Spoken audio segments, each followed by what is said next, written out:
Neumann. Alors, ça risque de casser un peu le rythme, mais je vous en lis un ou deux, d'accord?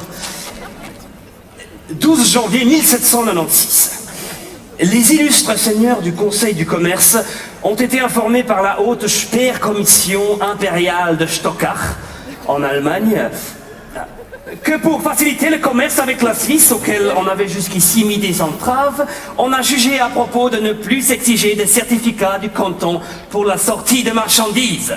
Oui, déjà les prémices du cassis de Dijon. Voilà plus de 200 ans que nos frontières se fissurent. L'annonce n'est pas terminée. Ne plus exiger de certificats pour la sortie de marchandises qui ne sont pas du nombre des articles d'armement et de munitions. Oui, à l'époque, on avait encore un tantinet, manifestement, de contrôle sur les armes. Tiens, à propos d'armes, ici, c'était là, oui. 8 juin 1802.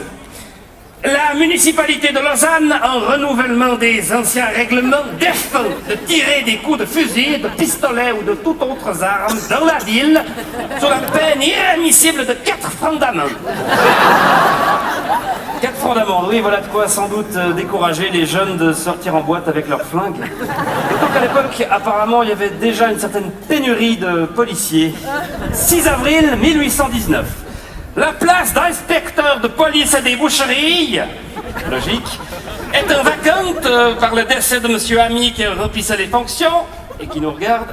La municipalité pourvoira à son remplacement le 12 courant.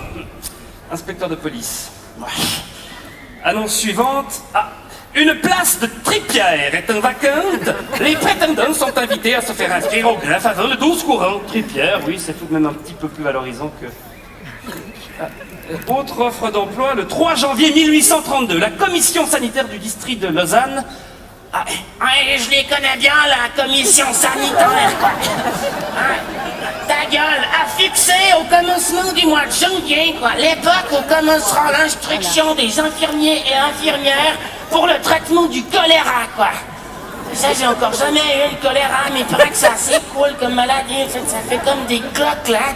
Là, ça roule le long de la jambe, ça tient hyper chaud pendant l'hiver. À droite. Je me réjouis, quoi. Les personnes qui se sont fait inscrire en qualité de garde-malade, soit par philanthropie, donc les débiles, soit par lutte, donc les normaux, et celles qui, dans tous les cas, viendront se faire inscrire encore, sont priées de passer chez Monsieur Zinc. Mais... Non mais... Je me demande si à l'époque c'était déjà tous des Québécois, les infirmiers et infirmières. Comme les concepteurs de petits spectacles, là, chauds pour les 250 ans, 24 heures. Là. Ah, avis de recherche. 12 janvier 1796. Perdu samedi matin 9 janvier dans la maison de monsieur le professeur Dutoit au collège. Au second étage, une femelle canarie d'un jaune pâle, ayant sur la tête une belle huppe de plumes vertes. À l'époque, on faisait des couleurs aux animaux. Toujours à propos d'animaux, 27 juillet 1802, il a été volé mardi 20 du courant. Une chienne de chasse courante, moyenne grosseur, manteau roux, poils grossiers, espèce de barbe sale, les 4 pieds blancs, queue grosse, coupée au bout. En gros, une chienne nulle, mais cool, mais nulle, mais cool. Une chienne qui répond au nom de trompette. Échange, pas d'animaux cette fois, d'enfants. De Zofingue, canton Aargau, on demande en échange qu'une jeune demoiselle de 14 ans, déjà bien avancé dans son éducation, un jeune homme, à peu près du même âge, pour lequel on aurait les mêmes soins, qu'on désire qu'il soit pris pour la demoiselle. Publicité, 20 avril 1802. J'ai l'avantage de prévenir le public que l'on trouvera dès à présent des eaux minérales artificielles, toutes fraîches, sortant de ma fabrique, qui sont préférables sous tous les rapports à tout ce que la nature fabrique dans ses propres ateliers. De l'eau en bouteille, n'importe quoi. Immobilier, 17 avril 1834.